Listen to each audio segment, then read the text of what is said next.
Sherry, so glad you could be here. I am really looking forward to this conversation. So, if you've not yet gotten to see Sherry Swift in action, it's because you haven't been checking out a lot of great EXP University training because she's done a ton for us. Sherry has been a talented realtor, talented team leader, talented trainer, talented coach. You run ISA teams, and I'm so very fortunate. Those of you who've been going to the rallies, you know that we are launching next month EXP Elevate Coaching. We are excited about that. And Sherry has gratefully agreed to be one of our coaches in a program that she's put together called Authentic Influence Beyond Scripts in Real Estate. And, here's the deal, Sherry. We don't dig ditches for a living, right? No, We we don't don't. build rockets. No, we don't. What we do is convey information in a powerful way to people. And really, that's our trade. That's our profession. And if we Absolutely. don't do that well, we don't get paid well, right? That's right. Absolutely right. It is so important to know how to communicate value, authenticity, and consistency. And in this world that we live in today, Bryon, where as of July 2024, the practice and the optional practice of having buyer representation goes away. It is absolutely mandatory going forward as of July of this year. So we've got to be ready to communicate authentic value without any hesitation, right? That's right. That's right. It's interesting. You and I were chatting about this, and here's the reality of the situation for a lot of home buyers. They don't realize this yet, Yeah. but when they go tour a home, they will have to sign the buyer service agreement, which is what you just said. But what they don't translate that into their mind is they are then locked into that agent, at least for that property and any others that they see with that agent. Mhm. And if we don't consult with them, if we don't work into our dialogues and scripts this sentiment and make sure that they understand, doesn't it make sense to understand first how a powerful agent like myself is going to represent you to the highest and best interest in your real estate transaction? If we're not able to convey that powerfully and succinctly to those buyers, Yeah. they're going to look right past us and think that they can just go do whatever with any other agent like they've always done. So let's get into this. And first, I want to start because the second I said scripts, I Yeah. am certain somebody out there went, ugh, I hate Yeah. scripts. Scripts, Yeah. they sound canned. So Yeah. tell me about that. What's your philosophy on that? Listen, I think that we have to unscript the script. This is a mindset Mm. thing, right? We think that when someone says there's a script for that, the first pushback in 20 some years of coaching I've received is always, I don't like scripts because they make me sound robotic, because that's not the way that I really speak. Well, of course, that's not the way that you really speak, because if that was the way that you really spoke, then you'd be getting a different outcome. But I do understand the necessity to sound authentic. So I believe in script. I believe in hitting the points of conversation that are necessary to influence a specific outcome. What I That's right. don't believe, but what I don't believe is that we have to focus on word for word saying it just like this. I think we have to understand the script, Bryon. I think we've got to understand it so we're not memorizing it, we're just communicating it. I think that's absolutely right. And I think about like building a home, right? Yeah. How many of us would live in a home that was built by a contractor who said, I don't believe in blueprints. They just box me in, baby. I need to be free, right? Nobody would do that, right? And yet a blueprint is exactly that. It's a blueprint. When you actually go to build a house, you know that measurements are going to be a little off here and there. We got to account for the terrain and all that other good stuff, right? That's right. That's Same right. thing with scripts. And it's funny, we're working on a program right now, a shameless plug in the university called FastCap. And Okay. we were talking about this the other day with the team, the difference between dialogues and scripts, and dialogues being that sort of purpose that you're trying to, the track that you want to go in the conversation, and the scripts along the way, there are going to be moments where you get questions, objections, That's right. conditions, That's right. deflections, and you That's better right. know exactly what to say in that moment. Now, whether you say it exactly the way somebody gave you the script on a piece of paper, to your Yeah. point, Yeah, that's irrelevant. But understand and have prepared ahead of time how you're going to respond to those things that you know are coming. that's right. And you don't get there without understanding. So the first thing that I'd like to make sure that we share with everyone who, that we're honored enough to pour into here today is that you have to understand your documents. You have to Yeah. know your contracts. You can't present something this important without having an understanding of the value to the customer, to the client, to the buyer. So I'm going to encourage everyone to double down, make sure that you make the time and take the time to understand two documents. Number one, the agency disclosure. And Hmm. number two, you need to make sure that you know that buyer agreement front and back so that you can paraphrase and explain value, communicate value to the people that are sitting across from you. Does that make sense? Yeah, absolutely does it. And I love what you said, right? We're not title reps, right? We're not going to turn the form over and just read it by rote, right? Right. Right. We're going to come from value. Yeah. And now you did give me a great tip. I loved it. Can you tell them about the first two lines?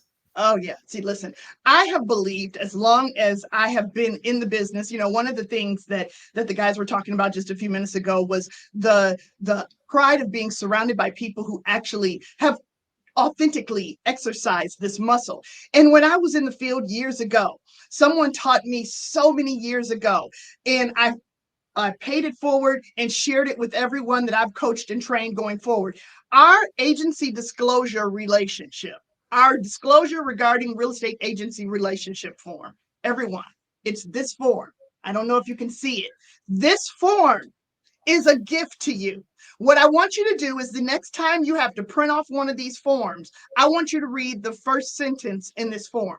The first sentence reads, before you disclose confidential information to a real estate licensee regarding a real estate transaction, you should understand what type of agency relationship you have with that licensee.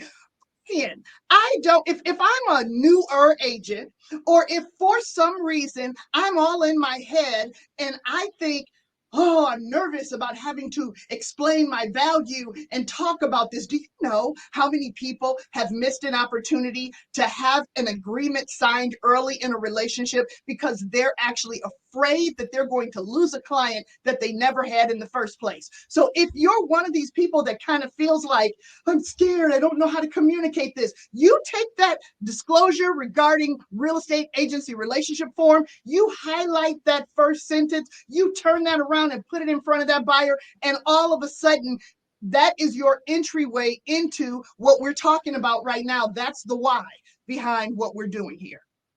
Yeah, I mean, and that is part of our value is helping them understand. I mean, NAR Yeah, asks every year, what do they value about us? One of the things that they value about us is understanding the legal paperwork and the legal scenarios that come about throughout the home transaction.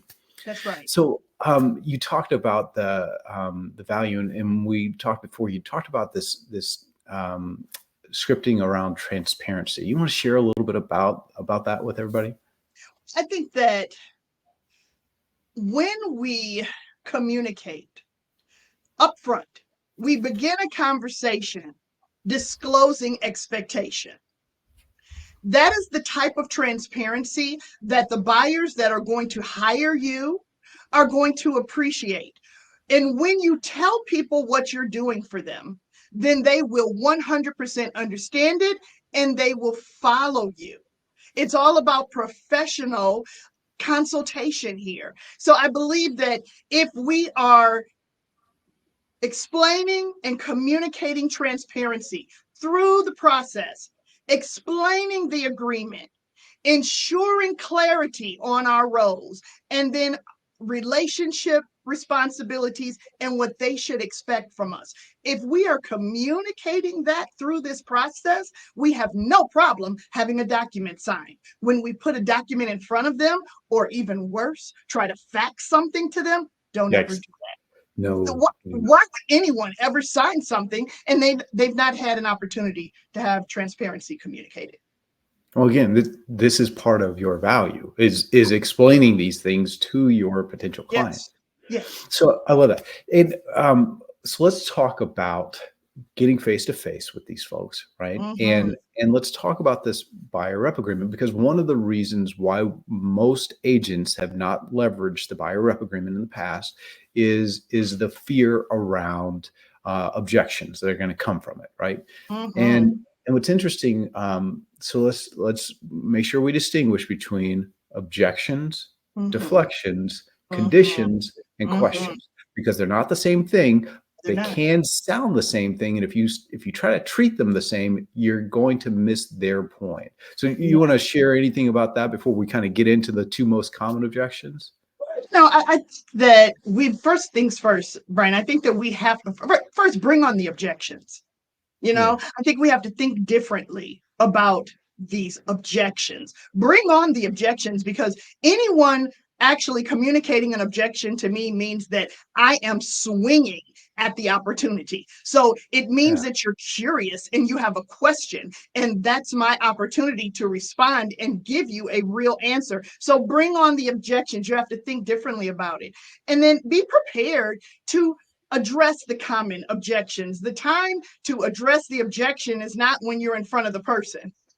You have to think ahead of time about Yeah. what the objections are going to be and what your genuine client facing value add to the client, empathy to the client response is going to be to that objection. Yeah, don't leave it a chance, especially when you know the objections that are likely to come, right? In your listing presentation, you know what objections are coming. That should be part of your dialogues. It should be even in your materials if you can, right? Okay, Yeah. so let's talk about this. The two big objections that we as agents are most afraid of that we're going to Mhm. get from a buyer client is I'm not ready to be locked in, or I don't know if I can pay that commission. Do I have to pay that much? Those are the two objections we're going to hear, or at least we're afraid we're going to hear, Mhm. if any, on the buyer representation agreement. So Mhm. let's take it first with the being locked in. How do we prepare for that, and how do we deal with it? Well, I think the first way to prepare for that is to know that there are tiers that are available as it relates to representation.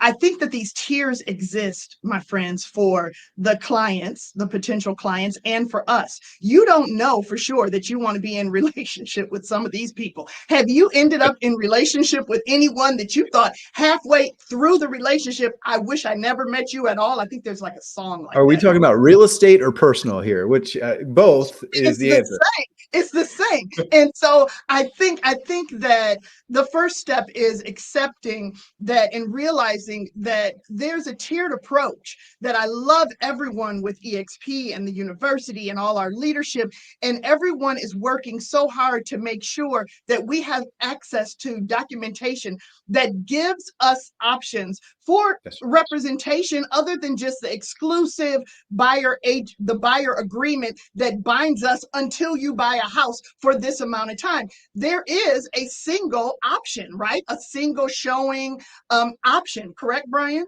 Yeah, thank you very much to our brokerage ops folks and Leo and the legal team for getting that out so quickly. Yeah. We Yeah. do have that option. Now, to be clear, Hmm. we have the exclusive option for the Yes, duration of your relationship. And we absolutely. definitely want you to go for that. But to your point, Sherry, there will be moments where, or buyers, where that's just not going to happen. And so we Yes. need to have those options that we can fall back to. And I think that it's the thinking and it's the mindset. Yes, we all want the contract. We want the contract. We want the exclusive contract.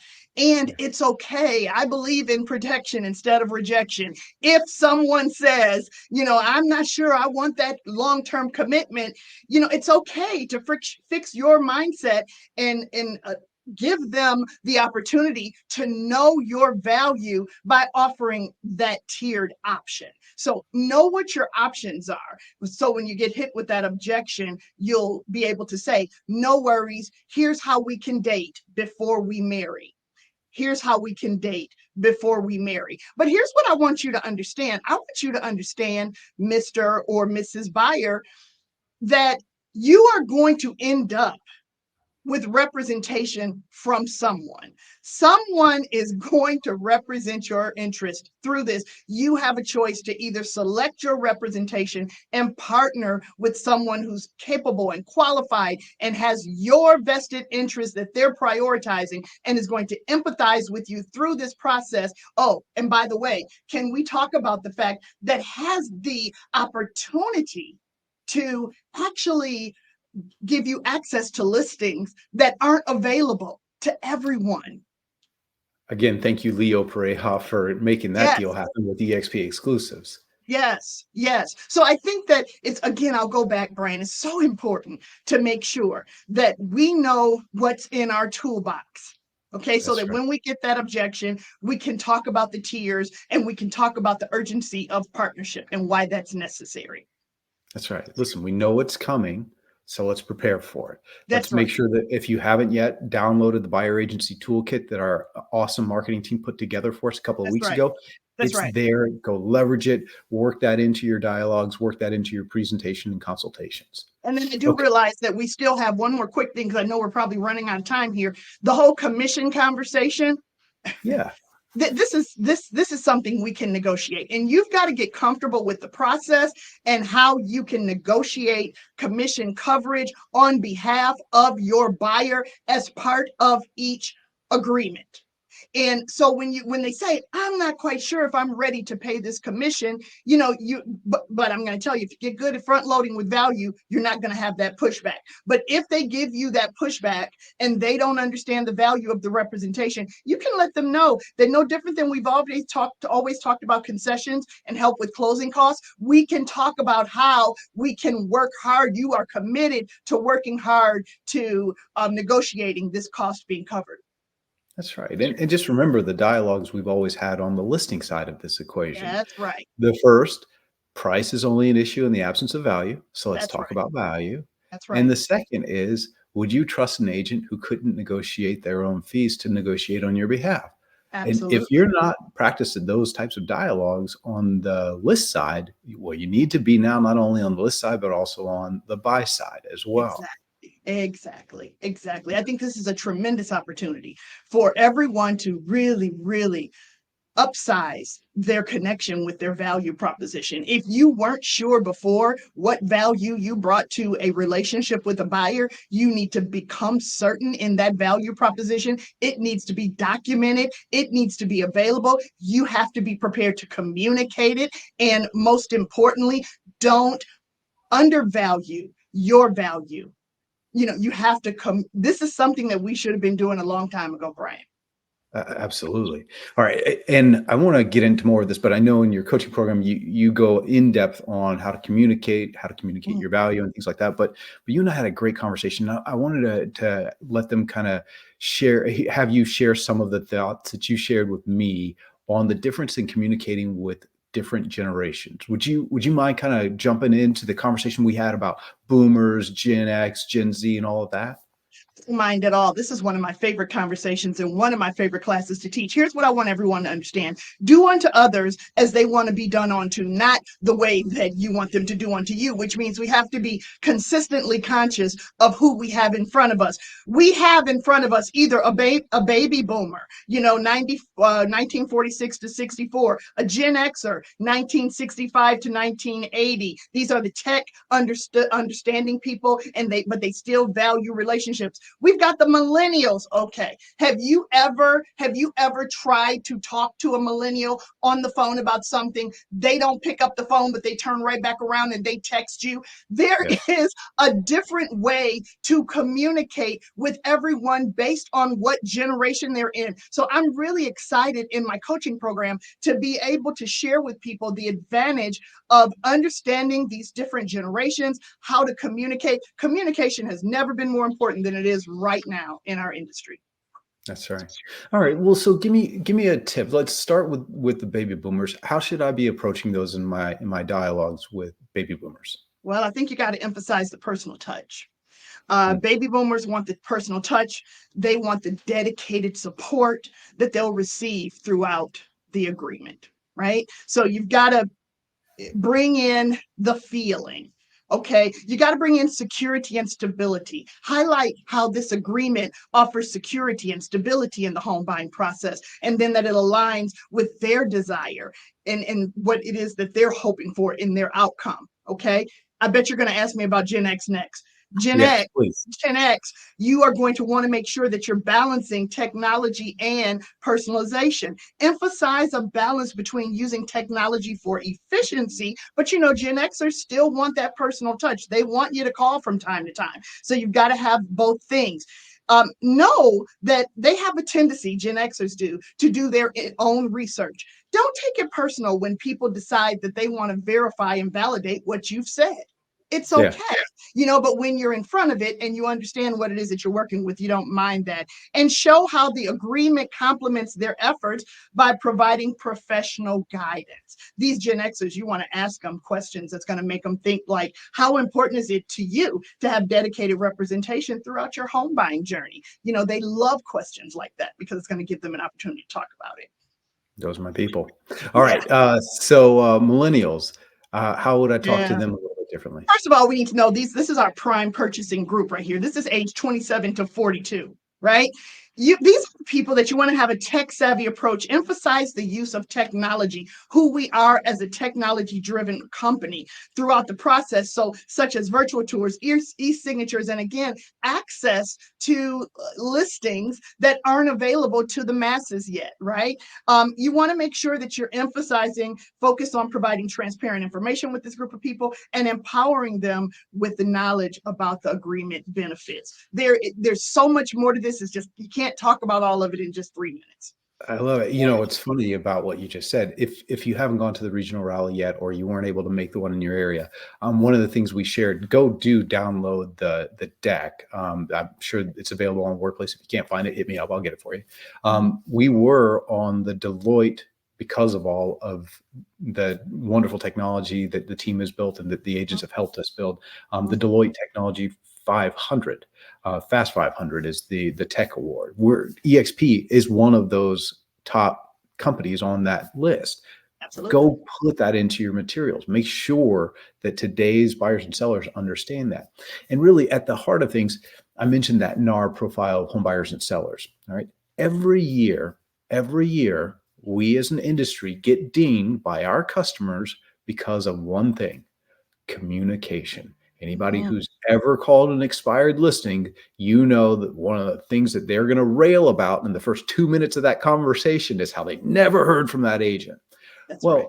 How you communicate is as important as doing the act of communicating itself. You call certain people, they're not going to answer. You didn't communicate with them unless you text with them, right? That's That's just how it goes. So That's right. understanding their preferences, understanding their needs. And, here we're speaking in broad strokes here. So, do kind of keep that in mind. Yes. And then ask the question, how do you prefer to be communicated with? Most people never get asked that question, and a lot of people make the wrong assumptions for a given individual. Yes.